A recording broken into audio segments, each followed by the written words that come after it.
오늘 우리가 같이 읽은 이 본문은 제사장들이 사는 놉 땅에서 사울이 저지른 참혹한 학살의 사건이 기록된 것이에요. 백성의 지도자가 부패하면 필연적으로 따라오는 것은 선량한 백성들이 피를 흘린다는 점이에요. 지도자가 부패하거나 불의하면 반드시 그 결과는 그들 밑에 있는, 지도자들 밑에 있는 백성들이 괴롭다라는 거예요. 그거는 세계 어느 역사를 봐도 똑같아요. 우리나라도 마찬가지죠. 우리나라 역사에도 보면 조선 500년의 이 역사에서도 보면 그랬어요. 또 우리나라 정근대사에서도 그랬어요. 그 조선시대 때 연산군이라고 하는 이 폭군이 있었습니다. 이 폭군은 사화를 두 번 일으켜요. 모사화하고 갑자사화라고 하는 그 사화, 다시 말해서 사람을 죽이는 그런 엄청난 일을 저지르는데 수많은 무고한 신하들을 죽였어요. 심지어는 죽었는데 그 신하의 죽음을 다시 관에서 꺼내서 목을 쳤어요. 그걸 부관참시라 그래요. 부관참시. 또 광해군이라는 이 왕이 있었어요. 이 광해군도 폭군 중에 한 사람이에요.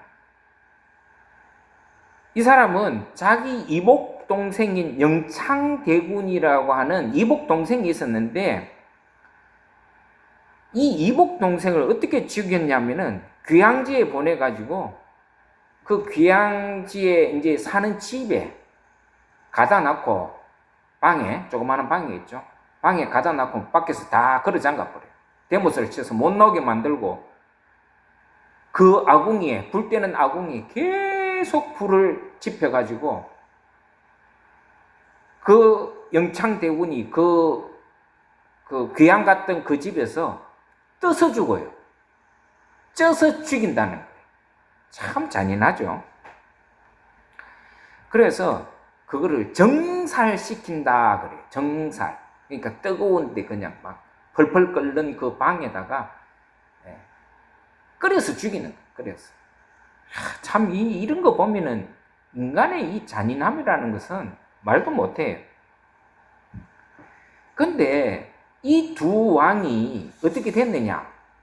나중에 둘 다 폐위돼요. 그 말로가 별로 좋지 못해요.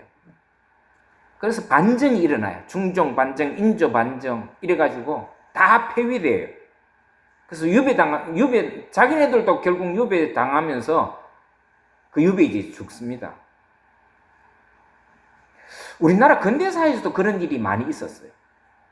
우리나라 근대사도 보면은 우리가 일제에서 해방되고 이승만 대통령이 이제 대한민국 이제 건국을 하죠. 근데 이 이승만 대통령도 얼마나 많은 악행을 저질렀는지 몰라요.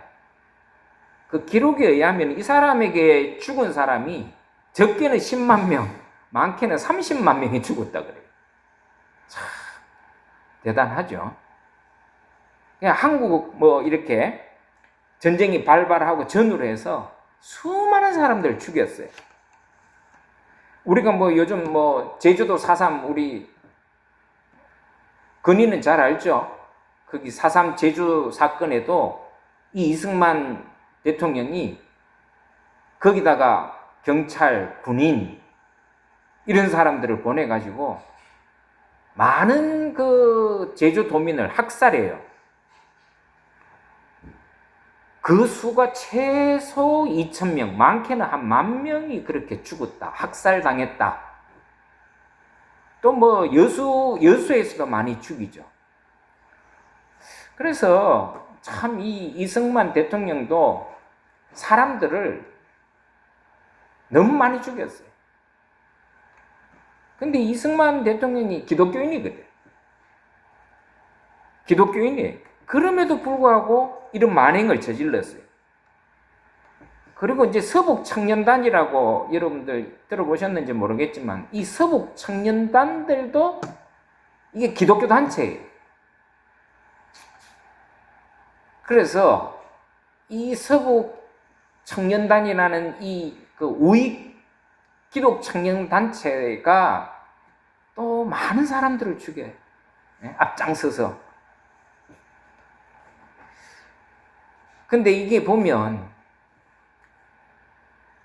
우리 기독교인들이 사실 이 근대사에서는 참 우리나라에 씻지 못할 오명을 많이 남깁니다. 뭐 이승만부터 시작해서 이승만도 그랬죠.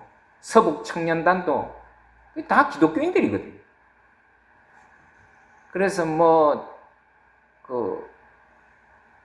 좀 우리 한국에 이 기독교가 처음에 들어올 때는 참 좋은 영향력, 긍정적인 영향력을 끼쳤는데 일제 식민지하까지만 해도 우리 기독교인들이 대한 독립을 위해서 굉장히 많이 노력하고 희생도 했거든요. 근데 이승만 정부가 딱 들어오면서부터 이게 기독교인들이 그때부터 계속 변질이 돼요. 수많은 사람들을 죽이는데 앞장섭니다. 그것도 자기 동족을 무고하게. 그것뿐 아니에요. 박정희도 마찬가지고 전두환은 말할 것도 없고 이런 사람들이 이 폭정이 시작되면은 이런 폭군이 나라의 지도자가 되면 어떻게 되느냐? 선량한 시민들이 많이 죽어요. 선량한 시민들. 근데 다 보면은 그런 폭군들은 결말이 안 좋아요. 이승만은 쫓겨나갔고 말이죠. 미국으로 망명길 갔다가 거기서 외롭게 죽잖아요. 전두환은 어때요? 전두환도 심판대 앞에 서가지고 이게 아마 이 대대로 우리나라 역사가 없어지지 않는 한 이 전두환은 독재자로서 수많은 사람의 목숨을 앗아간 광주 그 민주화 운동 때 얼마나 많은 사람들을 죽였습니까? 그러니까 오점으로 남는 거예요. 그 이름 석자가. 근데 이런 폭력적인 지도자들의 공통적인 특징이 있어요. 그 뭐냐면은 왜 이런 폭력적인 지도자가 되었느냐? 그 뭐냐면은 권력에 대한 불안입니다. 왜냐하면은 자기가 불의하게 권력을 잡거나 또 지도자로 있으면서 불의하게 난폭하게 그런 정치를 했기 때문에 보복이 두려운 거예요. 그러니까 항상 자기 이 권력에 대한 불의한 권력자들은 그 자기 자신을 알잖아요. 그러니까 언제 어떻게 자기가 또 다른 사람에 의해서 자기가 그 자리를 물러나가거나 안 그러면 또 똑같은 방법으로 자기는 처형되겠죠. 그러니까 이런 권력에 대한 불안감들이 항상 있었어요. 그리고 그러다 보니까 자기 스스로도 자신감이 없는 거예요. 통치에 대한 자신감이 없어요. 그러니까 어떻게 하느냐? 폭력으로 지배하게 돼 있어요. 폭력으로. 그러니까 공포 정치라 그래요, 이거를. 그 독재자들이 이 잘못된 독재자들의 공통점은 바로 공포 정치를 하는 거예요. 그러니까 국민들에게 공포심을 심어줘가지고 복종하게 만드는 거예요. 근데 그런 지도자는 오래 못 가게 돼 있어요. 그리고 수많은 사람들이 그런 사람들 밑에 있어서 희생을 당해요. 근데 그거는 과거나 현재나 똑같아요. 그거는. 왜냐하면 역사적인 우리 세계사를 보든 우리 한국사를 보든 온 역사를 보면은 그렇게 폭정하는 폭군치고 끝이 좋은 사람은 없어요. 항상 그래요. 그리고 그 폭정 아래에 있는 사람들은 그 시대의 그 폭군 아래에 있는 사람들은 수많은 사람이 목숨을 잃어요. 그러니까 우리가 지도자를 선택할 때는 잘 신중해서 선택해야 돼요. 특히 요즘 같은 우리 자유민주주의 사회에서 우리가 지도자를 선택할 때는 잘 봐야 돼요. 왜냐하면 우리가 잘못 뽑은 지도자로 인해 가지고 우리 국민들이 피해를 입는다. 지난번에도 보세요. 윤석열이 잘못 찍어갖고 갔다 가면은 우리나라가 망할 뻔했잖아요. 예? 쿠데타가 일어나갖고. 그러니까 이게 얼마나 우리가 지도자에 대한 그 중요성을 잘 깨달아야 돼요. 오늘 본문에 보면 이 사울이 그런 짓을 하고 있어요. 사울이. 보세요. 사위잖아요. 그리고 이스라엘을 구한 영웅이 다윗이잖아요. 근데 다윗을 도와줬다고. 근데 오늘 본문에 우리가 봤지만은 제사장들은 지금 다윗의 상황이 어떤 상황인지 몰라요. 사울에게 쫓겨서 이리 왔는지도 몰라요. 근데 제사장들은 아무것도 모르고 자기가 사울 왕의 사위이지. 그리고 사울의 심부름을 자기가 그 명령을 받고 왔다는 그 소리에 그냥 다 믿은 거예요. 그래서 빵도 주고 먹을 것도 주고 칼도 그 골리앗을 이겼던 그 칼도 주고 그랬잖아요. 사실은 이 제사장들에게 있어서는 아무 문제가 없었어요. 심지어 그거는 마땅한 거죠. 왜냐하면 사울 왕의 사위잖아요. 그리고 블레셋하고 전쟁에서 계속 승리를 가져왔잖아요. 영웅이잖아요. 근데 이스라엘을 구한 영웅을 도왔다고 사울 왕이 어떻게 합니까? 제사장들을 다 도륙시켜버려요. 학살시키는. 오늘 얼마나 이 학살을 잔인하게 진행했냐면은, 이 성경에 우리가 봤지만은, 그 제사장들 가족 다 죽였죠? 그 자녀들까지 다 죽였죠? 아비나 자녀나 부녀자 할 것 없이 다 싸그리 다 죽여버려요. 여기는 오늘 보면은 85명의 제사장이 죽어요. 근데 85명만 죽였느냐? 아니다는 거예요. 가족들하고 다 죽이면은 그 수가 얼마나 되겠어요? 그러니까 제사장들이 사는 이 마을 자체가 쑥대밭이 완전히 피비린내로 진동했대요. 심지어 가축들조차도 다 죽여버렸어요. 이거는 생각만 해도 끔찍한 일이잖아요. 왜 이런 일을 벌리는가, 사울이? 제가 앞서도 말했지만은 자신감의 결여예요. 아니, 다윗은 자기 사위고 자기 부하잖아. 못 믿는 거죠. 그러니까 불신에 대한 그게 극도로 다르다. 그러니까 여러분, 우리가 불신이라고 하는 게 참 무서운 거예요. 불신을 갖게 되면은 두려움이 생겨요. 그 정적에 대한 시기심, 이런 것들이 사울왕을 지금 이렇게 잔인하게 만들어버려요. 그래서 우리가 시기심과 질투는 무서운 병이에요. 불신이라는 게 굉장히 무서운 병이에요. 그러니까 이런 불행한 지도자 밑에 있는 사람들도 덩달아서 그냥 불행해지잖아요. 이 이스라엘은 하나님을 믿는 신정국가거든요. 하나님에 대한 신을 믿는, 신의 통치를 받는 나라가 신정국가라 그래요. 이스라엘이 그렇잖아요. 그런데 그 하나님을 위해서 선별된 제사장, 오늘로 말하면 우리 목회자들이죠. 이 목회자들, 하나님의 예배를 담당하는 이 사제들인 제사장들을 다 죽여버려요. 이게 있을 수 있는 일이에요? 하나님을 믿는 나라에서? 있을 수가 없는 거예요. 그럼 모조리 다 죽여버려요.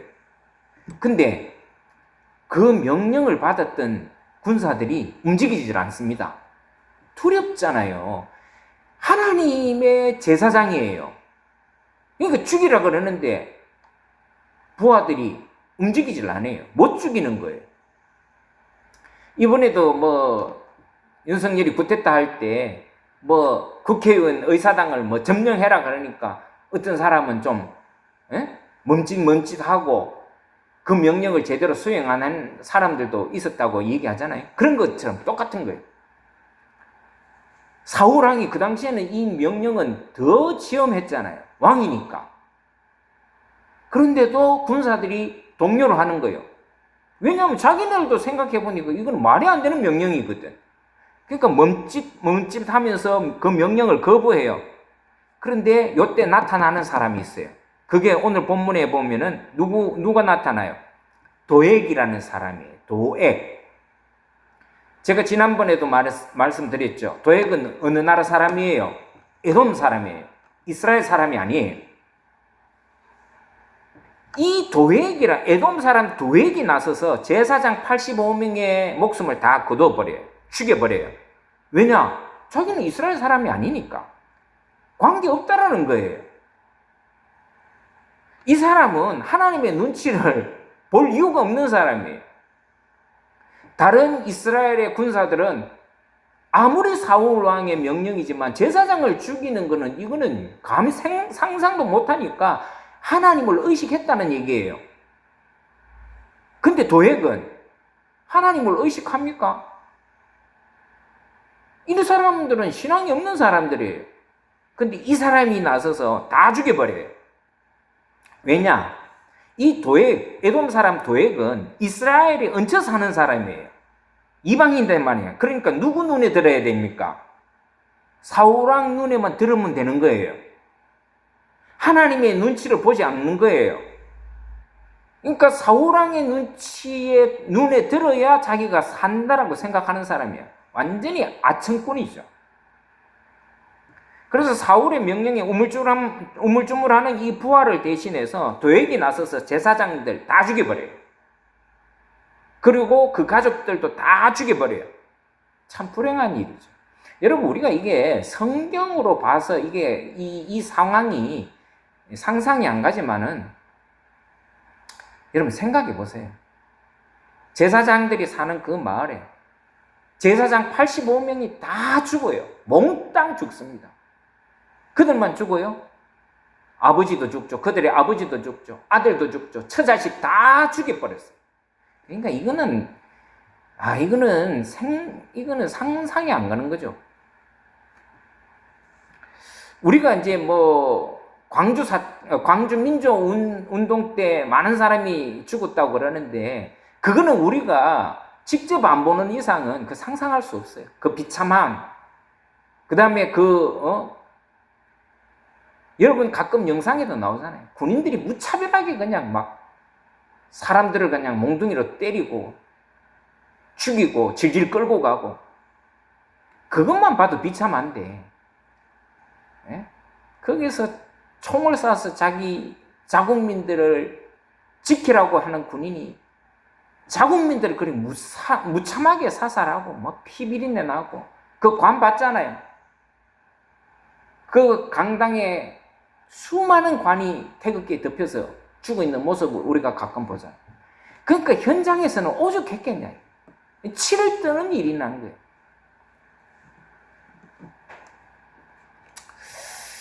이런 걸 보면 사람이 한번 아껴지면 아무리 하나님을 믿는 사람도 참 이게 하나님을 두려워하지 않게 되면은 이렇게 변해요. 아주 악랄하게.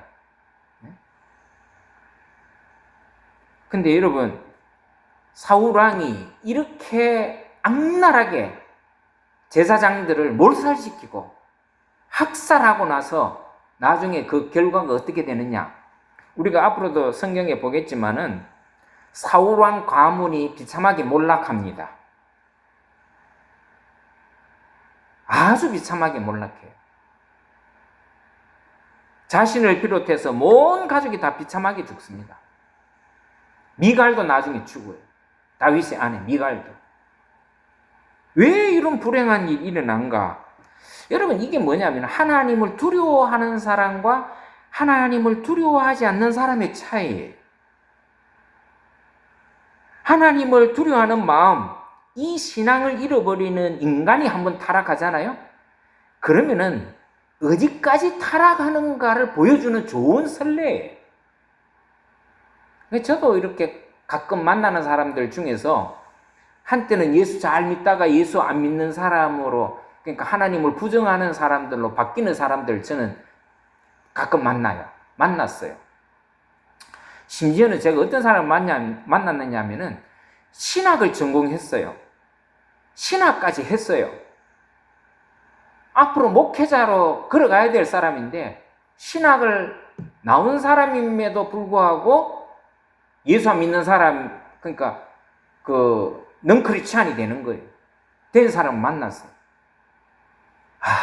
진짜 참 얘기를 하면은 말이 안 통해요. 더 악랄하게, 더 악하게 변해 있어요. 예수 잘 믿다가 떨어져 나간 사람이 있죠. 그런 사람들은 정말 더 악랄하게 하나님을 부정하더라.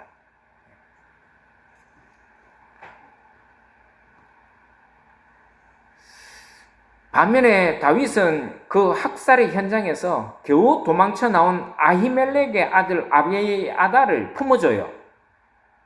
거기서 유일하게 살아남은 사람이 한 사람이 있어요. 그게 바로 아히멜렉이라는 제사장의 아들 아비아달이었어요. 이 사람은 용케한 사람이 살아서 다윗에게로 갑니다. 그래서 다윗이 그 아비아달을 품어줘요. 자기가 함께 내가 너를 보호해 주겠다고 받아줍니다. 오늘 성경에도 나와 있잖아요. 그리고 다윗이 이렇게 고백해요. 22절에 보면 이런 말을 해요. 내 아비 집의 모든 사람 죽은 것이 누구 탓이라고? 내 탓이다. 사울왕을 탓하지 않아요. 이게 다 내 때문에 일어난 일이다. 그러니까 좋은 지도자는 어떤 지도자냐? 남 탓을 잘 안 해요. 자기 탓이라고. 자기에게 문제가 있었다라고 고백하는 사람. 다윗이 그랬어요. 누가 잘못했습니까? 사울이 잘못한 거죠. 사울왕이 잘못한 거잖아요. 잔인하게 제사장들과 그 가족을 몰살시킨 장본인은 사울왕이에요. 그런데 다윗은 뭐라고 고백하느냐? 이 모든 것은 내 때문이다. 내 때문이다. 그러니까 지도자는 이런 마인드가 있어요. 책임성을 가져야 되는 거예요. 모든 문제에 있어서 내 책임이다라고 하는 그런 마인드가 있어요. 오늘날 우리 모든 한국 교회 문제는 저 사람, 저 교회 때문이다. 저 목사 때문이라고 말하면 안 돼요. 내 때문이다. 우리의 책임이다. 라고 생각하고 말할 수 있어야 돼요. 근데 오늘 그런 목회자들이 쉽게 안 보이죠? 그리고 다윗이 아히멜렉의 아들 아비아달을 이렇게 품어주는데 이거는 우리가 성경에 나오니까 뭐 그럴 수 있다라고 보지만 이거 굉장히 위험한 일이거든요. 굉장히 위험해요. 우리가 이걸 못 느껴서 그렇지. 왜냐하면은 이거는 다윗이 더 미움받을 짓을 하고 있다라는 거예요. 지금 어떻게 보면은 그 위험을 지금 감수하는 거예요. 왜요? 다 죽여야 되거든. 그런데 왕의 명령으로 다 죽여야 되는데 한 사람이 도망을 갔어. 그럼 어떻게 돼요? 끝까지 가서 그 사람 죽여야 되잖아. 근데 다윗은 어떻게 했어요? 품어준 거예요. 보호해 주겠다고 나선 거예요. 이거 위험한 거예요. 왜 그래요? 이게 진짜 지도자의 모습인 거예요. 진짜 지도자의 모습인 거예요. 억울하게 자기 부모들이나 형제들이 다 죽었잖아요. 그런데 그 책임은 나한테 있다. 내가 너 보호해 줄게. 어떤 일이 있어도 내 너 보호해 줄게. 품어주는 거죠. 이게 지도자다. 이게 지도자다. 내하고 척을 졌어? 내 마음에 안 맞아? 치내는 게 아니에요. 그러니까 사울왕하고 다윗의 차이가 여기 있어요. 사울왕은 자기의 마음에 안 들고 자기에게 좀 불리하다 싶으면 다 죽여버려요. 근데 다윗은 어떻게 해요? 아무리 자기가 불리해도 자기 책임이다. 이건 내 탓이다. 그리고 사람들을 보호해 준다 이거예요. 이게 좋은 지도자와 나쁜 지도자의 큰 차이다. 하나님을 믿는다는 게 뭔가? 다른 거 없어요. 하나님을 존중하고 두려워하는 게 하나님을 믿는 거예요. 좋은 신앙, 딴 거 없어요. 하나님을 존중하고 하나님에 대한 존경과 두려움을 가지는 거예요. 여러분, 우리가 뭐 하나님을 두렵게 생각해라, 뭐 하나님을 두렵은 존재라고 요즘 잘 생각 안 하는 것 같아요. 뭐 하나님은 맨날 사랑의 하나님이다. 근데 그거 아니에요. 우리가 그러다 보니까 하나님에 대한 두려움이 자꾸 사라졌어요. 근데 하나님을 두려워하는 게 나쁜 게 아니에요.